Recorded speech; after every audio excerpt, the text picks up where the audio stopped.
Nessa dica aqui, eu quero te ajudar a evoluir a sua forma de contar a história com dados. Eu sei que você já deve ter visto muita informação sobre isso por aí.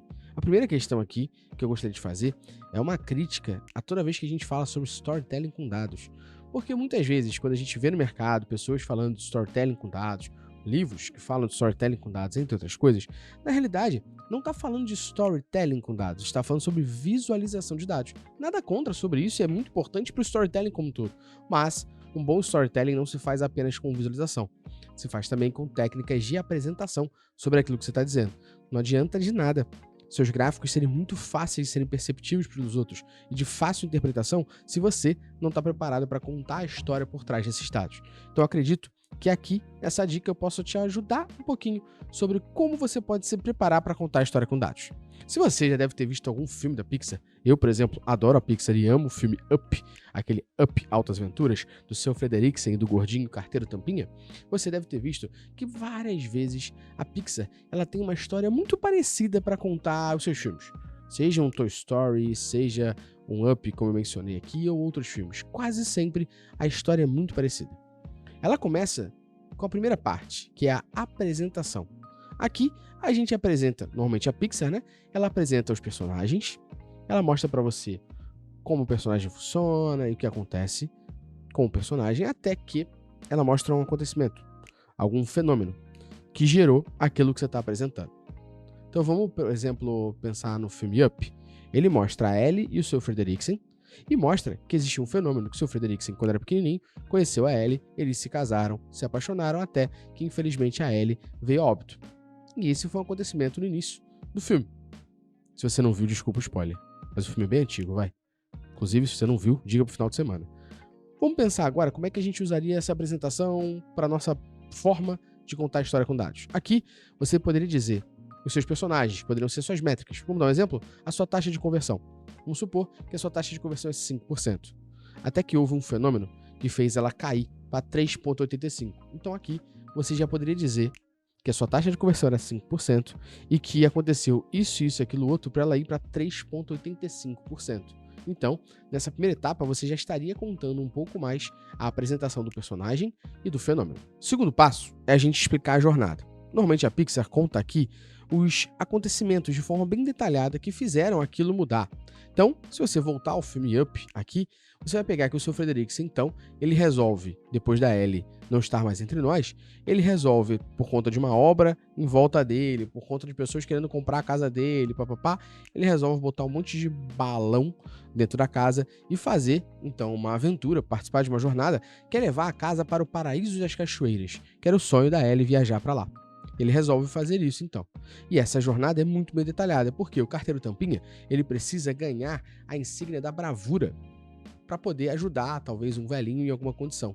E ele acaba entrando no meio dessa aventura junto com o seu Frederiksen.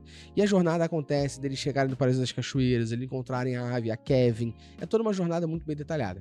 Vamos, então, trazer de novo para o nosso lado. Você falou que a sua taxa de conversão foi de 5% para 3,85%.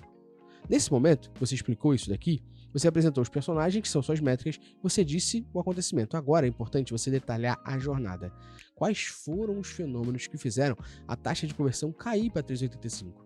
Pessoal, nesse momento, você tem que detalhar e ser objetivo. Vou dar um exemplo aqui. Nós tivemos um aumento muito grande de sessões, vindo das origens influenciadores e das origens de e-mail marketing. Isso fez com que a gente tivesse um tráfego muito mais elevado do que nós tínhamos no outro momento, quando nossa taxa de conversão era 5%.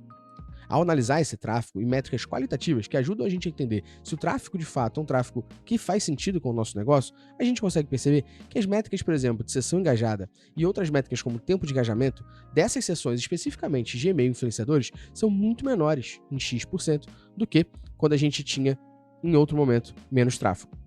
Logo, o que fez a nossa taxa de conversão cair para 3,85%, um dos fenômenos, foi o aumento de sessões que nós tivemos dessas origens. Esse aumento de sessões, inclusive, ficou pouco tempo no nosso site e a métrica do evento Add to Cart foi muito baixa para esse segmento de sessões. Se nós isolarmos esses dois segmentos aqui, que foram atípicos, comparado ao momento que nós tínhamos 5% de conversão, a gente pode entender que a nossa taxa de conversão ela não seria tão prejudicada. Ou seja, você detalhou muito bem a jornada do que aconteceu naquele fenômeno. E aí, a gente parte para o terceiro e último ponto. O terceiro e último ponto é a mudança.